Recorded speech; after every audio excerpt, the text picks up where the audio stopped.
2017 চনৰ আইনৰ যোগেদি 2021 চনত শিক্ষকসকলক টিউটৰ হিচাপে এপইণ্টমেণ্ট দিলে বৰ্তমানৰ মুখ্যমন্ত্ৰী আৰু সেই সময়ৰ শিক্ষামন্ত্ৰী আছিল যেতিয়া আমাক এপইণ্টমেণ্ট দিলে তেওঁলোকে আমাক কোৱা কিছুমান কথা আমাৰ অত্যন্ত দুখ লগা হৈছে যাৰ বাবে আজি আমি টিউটৰ হিচাপে চিহ্নিত হলো আৰু আমি টিউটৰক টিচাৰ কৰিবৰ কাৰণে প্ৰথম দাবীটো তেওঁলোকক জনাইছিলো আৰু সেই দাবীটো তেওঁলোকে এতিয়ালৈকে ফুলফিল কৰা নাই দ্বিতীয় কথাটো আহিল যে টিউটৰ টিচাৰ কৰাৰ লগতে তেওঁলোকে আমাক আহ্বান জনাইছিল যে এমাহৰ পিছত পোৰ্টেল খুলি দিলে আপোনালোকে টিউটৰৰ পৰা টিচাৰলৈ যাব সেই পোৰ্টেলটো কিন্তু এতিয়ালৈকে কাৰ্যকৰী নহল তাৰ পিছৰ কথাটো হল কি তেওঁলোকে আমি এটা দাবী জনাইছিলো যে যেহেতু আমি টিউটৰ হৈ টিচাৰৰ সমস্ত কামখিনি কৰিবলগীয়া হৈছে গতিকে আমাক সমকামৰ সমমৰ্যাদা প্ৰদান কৰিব লাগে অৰ্থাৎ যি আমাক ওয়েজৰ ব্যৱস্থা কৰিছিল এই ওয়েজ অৰ্থাৎ আমাক স্যালাৰি দিব লাগে আৰু এজন চৰকাৰী কৰ্মচাৰীয়ে যিখিনি সা সুবিধা পায় সেই সুবিধাটো অন্ততঃ আমাক দিয়াৰ ব্যৱস্থা কৰিব লাগে এইখিনিতে এটা কথা উল্লেখ কৰিব পাৰি যে 2013 চনৰ আইন মতে তেওঁলোকে যিখিনি শিক্ষকক এপইণ্টমেণ্ট দিলে অৰ্থাৎ তেওঁলোকে একেই আন্দোলনকাৰী শিক্ষক আমি আছিলো তেওঁলোকক কিন্তু পূৰ্ণ পৰ্যায়ৰ শিক্ষকৰ মৰ্যাদাৰে দৰমহা পেটাৰ্ণত তেওঁলোকক দিলে কিন্তু বৰ্তমান আমাৰ 17 চনত আইনখন নতুনকৈ আনি আমাক আকৌ টিউটৰ হিচাপে এপইণ্টমেণ্ট দিলে গতিকে এই কথাখিনিৰ কাৰণে আমি অত্যন্ত দুখিত হৈছো আৰু সেই 17 চনৰ আইন মতে আমাক 21ত এপইণ্টমেণ্ট দিওঁতে আৰু এটা কথা তেখেতলোকে অৱগত কৰিছিল যে এই সকল টিউটৰে যেতিয়া চৰকাৰী ট্ৰেকত সোমাই যাব চৰকাৰী মতে সা সুবিধা পোৱাৰ ব্যৱস্থা গ্ৰহণ আমি চৰকাৰে কৰিম আৰু তাৰ লগে লগে যে তেওঁলোকক আমি কোনোবা এজন হয়তো যিকোনো কাৰণতে মৃত্যু হলে কৰ্মৰত অৱস্থাত নাইবা এই পৰ্যায়ত তেওঁলোকে ৰিটায়াৰ্ড হলে আমি 10 লাখ গ্ৰেচুইটি হিচাপে দিয়াৰ ব্যৱস্থা গ্ৰহণ কৰিম কিন্তু অদ্যপি আমি দেখা নেপালো যে তেনে ব্যৱস্থা চৰকাৰে কোনো এটাই কাৰ্যকৰী নকৰিলে এটা বহু ধৰণৰ এই 4 বছৰত আমি অত্যন্ত কষ্ট কৰি চৰকাৰক আবেদন নিবেদন কৰি মাননীয় মুখ্যমন্ত্ৰী শিক্ষামন্ত্ৰী অৰ্থাৎ আমি দেখিছো যে শিক্ষামন্ত্ৰীয়ে দেখোন আমাক আলোচনাৰ মাজলৈ নিও কোনো এটা কাৰ্যকৰী ব্যৱস্থা আমাক কৰিব নোৱাৰিলে সেইকাৰণে আমি অলপ দুখিত আৰু আমি সেই দুখটো কথাটো জনাইছিলো যে তেওঁলোকে যদি এমেন্ডমেন্ট আইন আনে তেতিয়াহলে আমাক হয়তো টিচাৰৰ পৰা টিউটৰৰ পৰা টিচাৰ পৰ্যায়লৈ আমাক নিব কিন্তু সেয়াও আমি আশাত চেঁচা পানী পৰা যেন অনুভৱ হল যেহেতু বৰ্তমান চলি থকা এই বাজেট সেশনত তেওঁলোকে এমেন্ডমেন্টৰ অন্য কথাখিনিৰ লগত আমাৰ স্যালাৰি যেটো মানে স্লেব আছিলে এই স্লেবটোত পৰিৱৰ্তন কৰা কোনো ইংগিত আমি দেখা নেপালো সেয়ে আমি মাননীয় শিক্ষামন্ত্ৰী আৰু মুখ্যমন্ত্ৰীক আমি আহ্বান জনাব বিচাৰিছো আৰু ৰাইজকো অৱগত কৰিব বিচাৰিছো যে আমি যেহেতু বৰ্তমান এলপিএমই টিচাৰ সকলে মানে টিউটৰ বুলি কোৱা হল আমি কিন্তু শিক্ষক বুলি নিজে ভাবো গতিকে সেই মৰ্যাদাত আমি এতিয়া মাত্ৰ দৈনিক 400 টকাহে আমাৰ ভাগত পৰে অৰ্থাৎ 12000 টকা আমাৰ পইচা হয় কিন্তু এই 12000 যদি তেওঁলোকে চৰকাৰে আইন বনাত বহুতো আমি সংবাদ মাধ্যমতো দেখিছো বা বেলেগতো দেখিছো পেপাৰ যোগেদি ওলাইছে যে চৰকাৰে টিউটৰ সকলৰ কাৰণে খুব সুন্দৰ খবৰ আনিছে আপোনালোকে সাধাৰণ হলেও জানে সব অংক কৰিব জানে আজিকালি আমি অশিক্ষিত বুলি একো নাভাবো গতিকে তেওঁলোকেও নিজে অংক কৰিলে গম পাব যে ইনক্ৰিমেন্ট হিচাপত আমাৰ যদি পইচা আমাৰ 6% বাঢ়ে তেতিয়াহলে বাৰ্ষিক হিচাপে 720 টকাহে আমি পোৱাৰ যোগ্যতা অৰ্জন কৰিম বছৰত হ'ব এটো মাহেকৰ পইচা নহয় কাৰণ ইনক্ৰিমেন্টটো সদায় বছৰৰ মূৰতহে লাগে গতিকে তেনে ব্যৱস্থা যদি 12000 টকাত 720 টকা বাঢ়িলে কিমান টকা বাঢ়িল গতিকে এয়া ঢাকঢোল বজোৱা যেন আমাৰ অনুভৱ হয় চৰকাৰে আমাক অকনমান যি মানে কথাবিলাক কৈছে যেন কামৰ যতে নাই অহা যেন লাগিল আৰু এটা আমি আহ্বান জনাইছিলো যে ফিক্স হিচাপে আমাৰ এই দুৰ্গত শিক্ষকসকলক অৰ্থাৎ 2021 ৰ আইন মতে যি 16000 শিক্ষকক টিউটৰ হিচাপে তেওঁলোকে এপইণ্টমেণ্ট দিছিলে তেওঁলোকৰ ফিক্স পে এটা দিম বুলি ভাল খবৰ আহিব বুলি মুখ্যমন্ত্ৰীয়ে কেবেখনো ৰাজহুৱা সভাটো ইতিমধ্যে তেওঁলোকে বক্তব্য ৰাখিছিল আমি আশা কৰিছিলো নিম্নতম হিচাপে 25ৰ পৰা 30000 টকা এটা ফিক্সকে দিয়া হলেও আমাৰ পৰিয়ালটো ঘৰত পোষণৰ ক্ষেত্ৰত নিশ্চয় সুবিধা হ'লহেঁতেন আৰু এটা দুখৰ বিষয় যে বৰ্তমান সময়ত আমাৰ টিচাৰ ভিতৰত কিন্তু পুৰণি শিক্ষক এজনো প্ৰায় নাথাকিব এই সকলৰ ৰিটায়াৰ্ড হৈ যাব এটা ভালে অসংখ্যক ৰিটায়াৰ্ড হল কিছুমানেতো আত্মহননো কৰিলে আৰু আন কিছুমান ৰোগগ্ৰস্ত হৈ মৃত্যু হৈছে এই সকলৰ প্ৰতি সেই 10 লাখ গ্ৰেচুইটিৰ কথাটো আমি কোনো দিনেই পোৱা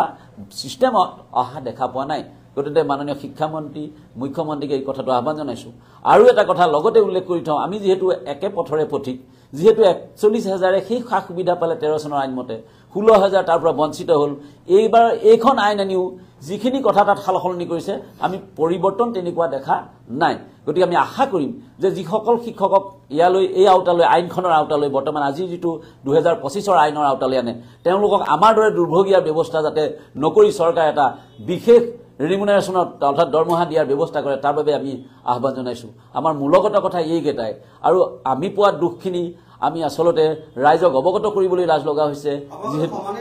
সমান কষ্ট, এতিয়া সেই কষ্টটো আপোনালোকে মন কৰক যে আজি আমাক কিছুমান বেছ স্কুললৈ লৈ গ'ল, কিছুমান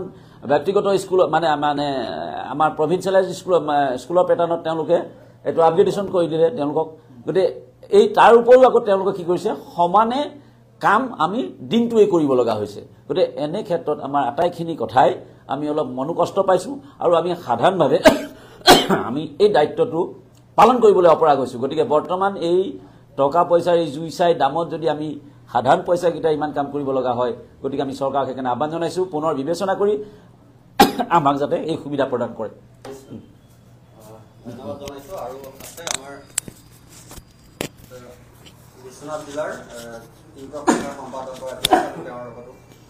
কিছু কথা জানিব চেষ্টা কৰি হয় আপুনি কি প্ৰতিক্ৰিয়া আগবঢ়াব? হয়, নমস্কাৰ। আমাৰ গগৈ ছাৰে ইতিমধ্যে গোটেইখিনি কথা ক'লেই যে ইয়াত ক'বলগীয়া বৰ বিশেষ একো নাই, যদিও আমি অত্যন্ত লজ্জিত হৈছোঁ। আমি সমাজত মুখ দেখাব পৰা অৱস্থা আমাৰ নাইকিয়া। আপোনালোকে চিন্তা কৰক, চাওক, আমি ৰাতিপুৱা 8:30 পৰা 2:30-3টালৈকে আমি ক্লাছ কৰোঁ। আমি বাহিৰৰ কামো আমাৰ কৰিবলৈ সময় নাই। গতিকে আমাৰ পৰিয়াল হওক বা আমাৰ সন্তান, আমাৰ ল'ৰা ছোৱালীক আমি পঢ়াব নোৱাৰা অৱস্থা আমাৰ হৈছে। আমাৰ মাজৰ পৰা বহুত শিক্ষক এতিয়া ৰিটায়াৰমেণ্ট হৈ গ'ল। তেখেতসকলে আজিলৈকে মুখ্যমন্ত্ৰী মহোদয় সেই সময়ত কোৱা কথাখিনি এটাও নৰখাত আমি অতিকৈ মৰ্মাহত হৈছোঁ। আৰু যোৱাকালি যিটো বিধানসভাত আমাৰ শিক্ষামন্ত্ৰী ডাঙৰীয়া যিখিনি কথা তেখেতে গাইছে সেইখিনি কথা শুনি আমি আৰু মৰ্মাহত হৈছোঁ। আমাৰ ছাৰে কোৱাৰ নিচিনাকৈ অন্ততঃ আমি চলিব পৰাকৈ সমকামৰ সমমজুৰি দিব নোৱাৰিলেও আমি তেখেতসকলে যিমানখিনি আঁচনি ইয়াত উলিয়াই আছে সেইখিনি আঁচনিৰ পৰা পোৱা এগৰাকী আমি হিতাধিকাৰীৰ নোহোৱা নিচিনা আমি হৈছোঁ। আমি সমাজত নাক মুখ দেখাবলৈ আমাৰ অলপ লজ্জিত হৈছোঁ আমি। গতিকে আমি আজি এই গহপুৰত আমি বিশ্বনাথ জিলাৰ টিউটৰ সন্থাৰ ফালৰ পৰা এটাই বৰ্তমানৰ চৰকাৰক আমি আহ্বান জনাইছোঁ যাতে আমি চলিব পৰাকৈ মুখ্যমন্ত্ৰী মহোদয় আপুনি বহুত কথা বহুত কাম কৰিছে, আমি ধন্যবাদ দিছোঁ আপোনাক, কিন্তু আপুনি টিউটৰ সমাজক কিয় মাহীয়ে এই চকুৰে চাইছে আমি সেইটোৱে বুজি নাপালোঁ। আপুনি ডাইৰেক্ট কৈ দিয়ক আমাক যে তোমালোকক টকা দিব নোৱাৰোঁ, তেতিয়া আমি বেলেগ ব্যৱস্থা এটা আমি কৰিব পাৰিলোহেঁতেন। কিন্তু আমাৰ বেলেগ ব্যৱস্থাও ফালে আমি যাব নোৱাৰা হৈছোঁ আৰু ইয়াৰ পৰা আমি পৰিয়াল চলাব পৰা অৱস্থা আমাৰ নাইকিয়া হৈছে। গতিকে আমি দুখ পাইছোঁ। পুনৰবাৰ অহাকাইলৈ আমাৰ বাজেট অধিৱেশনৰ অন্তিম দিন, আৰু এদিন মাত্ৰ আছে। চৰকাৰে যদি ইচ্ছা কৰে কেবিনেট ডিচিশ্যন কৰিও আমাৰ এই সংশোধিত যিটো আইন সেই আইনৰ মতে আমাক কিছু দৰমহা বা চেলাৰী বঢ়াই দিব বুলি আমি আশা ৰাখিছোঁ। আৰু অত্যন্ত দুখৰ কথা এটা, আমি এই 5 বছৰ আমি মুখ্যমন্ত্ৰী মহোদয়ৰ সাক্ষাৎ বিচাৰি কেইবাবাৰো আমাৰ কেন্দ্ৰীয় কমিটিয়ে তেখেতৰ লগত যোগসূত্ৰ ৰাখিছিল, কিন্তু তেখেতে কোনো এদিন আমাক লগ নিদিলে। আৰু তেখেত ক'ৰবাত যাওঁতে যেনেকৈ কোকৰাঝাৰৰ যিটো পঞ্চায়ত ইলেকশ্যন হৈছিলে তেখেতে কেইবাখনো সভাত যিখিনি কথা কৈ তেখেতে মনত পেলাওকচোন। তেখেতে টিউটৰৰ ভাল খবৰ বুলি কৈছিলে, কিন্তু যোৱাকালি আমি যিটো খবৰ পালোঁ একো ভাল খবৰ আমাৰ ক্ষেত্ৰত নহ'ল। গতিকে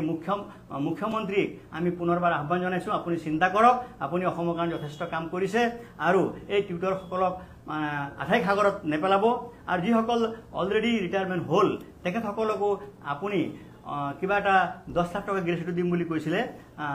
পুৰা দিব নোৱাৰিলেও আপুনি অন্ততঃ 5 লাখ টকা হ'লেও তেখেতসকলক দিয়াৰ ব্যৱস্থা কৰিব বুলি আমি আশা ৰাখিছোঁ। আৰু যদি এইখিনি নকৰে তেতিয়াহ'লে আমাৰ কেন্দ্ৰীয় কমিটিয়ে আগন্তুক দিনত ভয়ানক আন্দোলন, জংগী আন্দোলনৰ কাৰ্যসূচী ঘোষণা কৰিব। আমি বিশ্বনাথ জিলা তথা গহপুৰ মহকুমাৰ আমাৰ টিউটৰ এছ'চিয়েশ্যনৰ ফালৰ পৰাও আমি উক্ত কাৰ্যসূচীত আমি সহযোগ কৰিম বুলি আমি ভাবিছোঁ। গতিকে আমাৰ ক'বলগীয়া এইখিনিয়ে। আপোনালোকৰ মাধ্যমৰ জৰিয়তে অসমৰ মুখ্যমন্ত্ৰী শিক্ষামন্ত্ৰী মহোদয় কেইবাবাৰো আমাক আলোচনাত মাতিছিলে কেন্দ্ৰীয় কমিটিক, কিন্তু তেখেতে আলোচনা কালত হোৱা কথাখিনি এটাও কাৰ্যকৰী ব্যৱস্থা নহ'ল। গতিকে তেখেতসকলক আমি পুনৰাই আহ্বান জনাইছোঁ আমাৰ টিউটৰ সমাজক আজিৰ তাৰিখত বিভিন্ন চৰকাৰ, গতিকে সেই কামৰ তাগিদাত আমি এতিয়া ভুক্তভোগী, আমাৰ কিন্তু চেলাৰী একেবাৰে নগণ্য। গতিকে আপোনাৰ খবৰ জৰিয়তে পুনৰবাৰ চৰকাৰক